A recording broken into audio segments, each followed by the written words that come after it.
Narito tayo ngayon upang matunghayan ang update sa Ruel and Rachel Love Team. Oh, my angel, angel, baby, angel. Mr. Cupido, ako na may tulungan mo.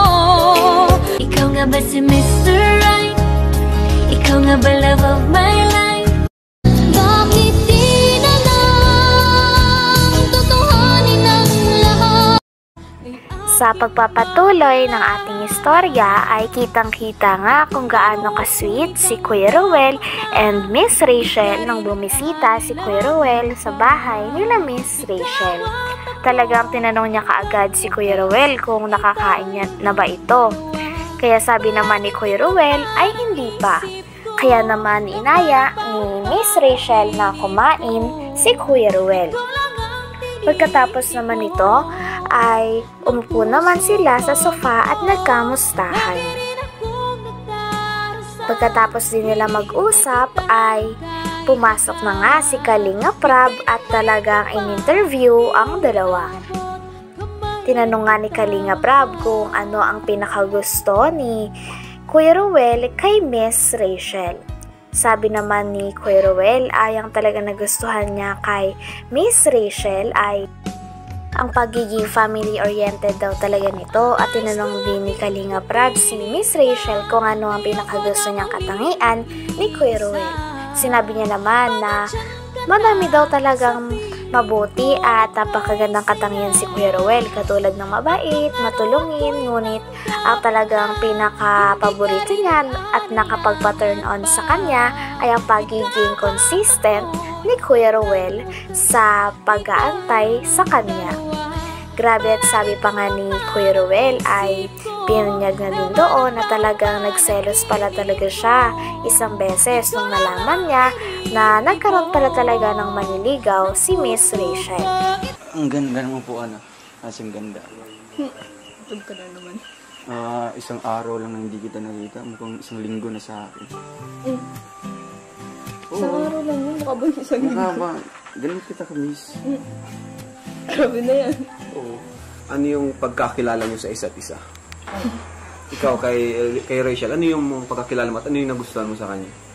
First, yung nakilala ko sa kanya, isa siyang yung, andun na, mabait siya. Innate na sa kanya yung pagkamabait na tao. So, pagkakilala ko sa kanya is, siya yung, yung family-oriented na babae. Yun talaga, no? Doon talaga ako na-amaze sa kanya at nagiging proud kasi bibira sa panahon ngayon na talagang mas inuuna yung pamilya kaysa sa mga ibang bagay, halimbawa ng ganito pag boyfriend at mga anumang lakad. So mas pinaprioritize niya yung pamilya niya. So doon ako na mas nakilala ko si Rachel. Ikaw naman Rachel. Sa ilang yung pagkakilala, ano yung pinaka tumatak sa iyo na pagka-character ni Ruel? Ano yung pagkakilala mo sa kanya? At ano yung naman yung nagustuhan mo sa kanya? Ano po siya ng mabait, tsaka matulungin din. Pero mas tumatak po sa akin yung pagiging consistent niya. Oh, grabe. Consistent saan? Sa lahat po. Like, sa kalingap, tsaka sa paghihintay sa akin. Sa tagal-tagal niyo magkilala, nag-away na ba kayo? Hindi naman po. Hindi pa? Hindi pa. Kahit tampuhan? Matampuhan siya. Oo, tampuhan okay. Siguro normal lang yata yan. Insan Ruel, nagselos ka na ba? Ikaw? Nagselos ka na ba? To be honest talaga, yes, nakaramdam ako ng selos. Ngayon pa man nung nalaman ko talaga na may manliligaw si Rachel. Normal yan, syempre. Talagang hindi ko man talagang inasahan na mafe-feel ko yung pag-selos. So ayun, marunong naman ako mag-control and then marunong din ako kung anong tamang gawin. So talagang nakahandle ko dun na positive way. Nagselos ka na ba? Ay, hindi pa. Hindi pa? Hindi pa man. Kahit dun sa ex niya, hindi pa? Ay, hindi naman po. Ayun po, si Ruel lang po pala nagselos. Bago mo makilala si Insan Ruel, may iba ka bang crush? Meron po. Meron. And ngayon, crush mo pa rin ba? Hindi na. Hindi na. And ano yung bagay na kumbaga, paano natalo ni Roel yun? Natanggal? Paano Sa natanggal? pagiging consistent po. Normal yan sa matubang, consistent, saka makulit. Makulit ba? Sobra. Sabi ko na, tatak matubang yan, makulit. Ayan, merong 5 love language, no? Merong act of service. Talagang after ng mga ilang katanungan ay gumawa din sila ng fast talk.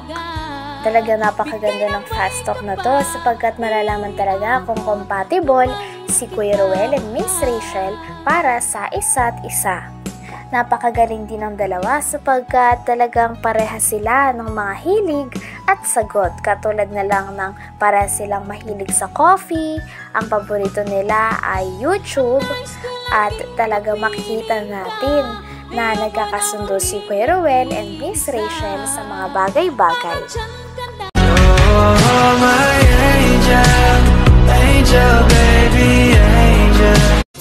Mr. Cupido, ako na may tulungan mo. Ikaw nga ba si Mr. Right? Ikaw nga ba love of my life? Bakit di na lang tutuhanin ang lahat? Quality time. Kasi kung quality time, bali pasok mo yung lahat, yung apat. Oo nga, no? Receive a gift or something. Ganun. Quality time po. Ikaw naman, Rachel. Ganun din. Quality time. din. Pero ano yung nakikita mo kay Roel? Ano yung nakikita mo kay Roel na love language niya? Lingi. Uy, physical touch. Words of affirmation. Nice, nice. Ano naman yung pinakamagandang regalo na natanggap mo kay Insan, Roel? Pintas. Quintas? Wow. Ikaw naman, may natanggap ka na ba? Wala pa. Normal yun kasi siya naman yung nanliligaw eh. Ganun talaga, di pa naman kasi kayo eh. Nung una kayong magkita, no? Ano Insan Roel yung first impression mo kay Rachel? First impression mo sa kanya? Siyempre, di na tayo, lalayo pa. Maganda. Maganda. Tapos, So, nung ano ka ba? Ba? Nasungitan ka ba? Or ano? Hindi man. At nung medyo nakikilala ko na siya, mabait. Mabait talaga. Pero sa una, maganda. Tapos, akala mo. Pero ano talaga siya? Mukhang mabait na talaga. Mabait talaga. Wala nang approachable, gano'n. Smiling face, you know? Kaya, Ikaw naman, first impression mo. Roel. Masungit ba o ano? Ikaw? Kung titingnan, parang masungit. Oh. Tsaka parang hindi siya nag-entertain ng iba. Parang hindi siya approachable. Kung titingnan, pero pag nakilala mo, hindi naman. don't judge the book by its cover. Kaya mo, kung titingnan ng bago. Baka mag-away kayo. Baka mag-away Hindi pa pati kayo nag-away. Tampuhan lang. Alright, so garon tayo ditong fast talk. From yung interview mo. Fast talk tayo, bro.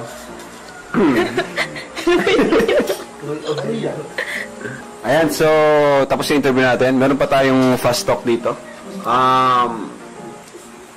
Ganito, dapat pagtanong ko, sabay kayong sasagot. Oh my God.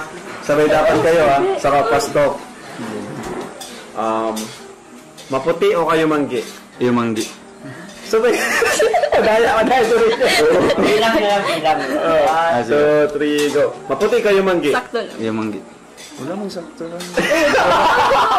Wala man sa choice. Ay, kayo manggi. Dapat sa choice lang. Parang magkano? Kapote na Kayo manggi yun. Kayo manggi lang. Kayo manggi. Oo. Kayo manggi. Sayo ka. City or province? Province. Hugs or kisses? Hugs. Malalat o daet? Daet.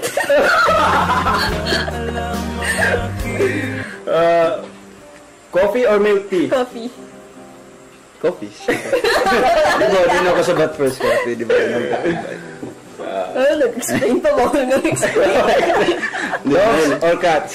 Cats. Movies or music? Movies. YouTube or Facebook? YouTube. YouTube. Nauli.